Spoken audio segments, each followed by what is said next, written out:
So প্রথমে আপনাদের দেখাবো যে আমার ওয়াইফাইটি কানেক্ট আছে কিনা। তো এখান থেকে আমি আমার মোবাইলের শাটারটি অন করে দেখালাম। এখানে দেখেন একটি ওয়াইফাই কিন্তু কানেক্ট করা আছে এবং নাম সহ দেওয়া আছে। তারপর আমি এখান থেকে দেখেন ইউটিউবে প্রবেশ করব। আমি কিন্তু ইউটিউবে প্রবেশ করতে পারতেছি না, আমার ইউটিউব আইডি কোনো ওপেনই হচ্ছে না। জাস্ট আপনাদের দুইটি সেটিংস করতে হবে।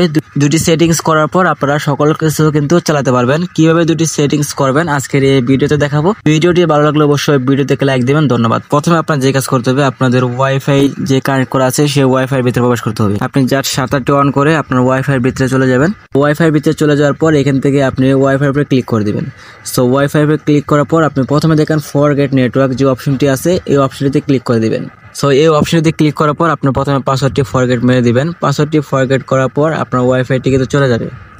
দেন তারপর এখান থেকে আপনি নতুন করে আবার পাসওয়ার্ডটি দিয়ে দিবেন। ও পাসওয়ার্ডটি দেওয়ার পর এখান থেকে আপনি কানেক্ট করে দেখেন কানেক্ট হয়ে গেছে। দেন আরেকটি সেটিংস করতে হবে, সেই সেটিংস তো হচ্ছে এখান থেকে ইউজ ট্রাফিক আইপি। দেন আপনি নিজ দিকে আরেকটি অপশন দেখতে পারবেন যে ম্যানুয়াল প্রক্সি, আপনি জাস্ট এই অপশনটিতে অন করে দিবেন।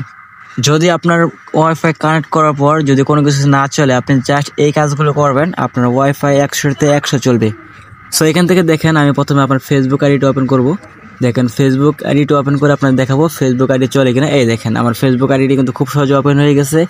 এখন আপনি চাইলে আপনার ইউটিউব এবং টিকটক সকল কিছু কিন্তু চালাতে পারবেন। তো এই দেখেন আমার ইউটিউব আইডি কিন্তু ওপেন হয়ে গেছে। আমি এখান থেকে এখন ইউটিউবে ভিডিও সকল কিছু কিন্তু চালাতে পারবো এবং দেখতে পারবো। তো এইভাবে জাস্ট আপনারা এই দুটি কাজ করবেন, আপনাদের ওয়াইফাই 100তে 100 স্পিড পাবে এবং নেটওয়ার্ক স্পিড ভালো পাবে, ওয়াইফাই চালাতে পারবেন সকল কিছু।